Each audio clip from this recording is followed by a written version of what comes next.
তেঁতুল খেলে কি শরীরে রক্ত পানি হয়ে যায়, যা বলছেন পুষ্টিবিদ। তেঁতুলের নাম শুনলেই মুখে পানি আসে। বহুল প্রচলিত এই ফল খাওয়া নিয়ে সমাজে মানুষের মধ্যে আছে নানা নেতিবাচক ধারণা।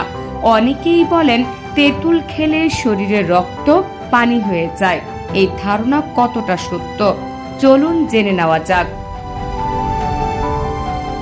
এ বিষয়ে সংবাদ মাধ্যমে কথা বলেছেন সিলেট ডায়াবেটিস অ্যান্ড জেনারেল হাসপাতালের ডায়াবেটিস এডুকেটর ও পুষ্টিবিদ স্বর্ণালী দাস বিজয়া।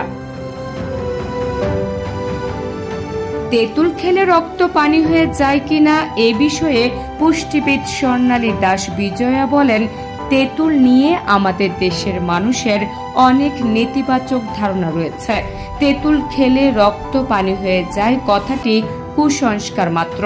তেঁতুলের অ্যান্টি কোয়াগুলেন্ট এবং অ্যান্টি প্লেটলেট ফাংশন আছে, যার ফলে এটি ব্লাড থিনার হিসেবে কাজ করতে পারে, অর্থাৎ রক্তের ঘনত্ব কমিয়ে দিতে পারে।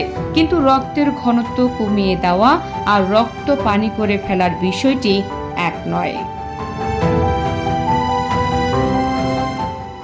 রক্তের পিএইচ এর মান কমে পানির পিএইচ মানের সমান হলে রক্ত পানির মতো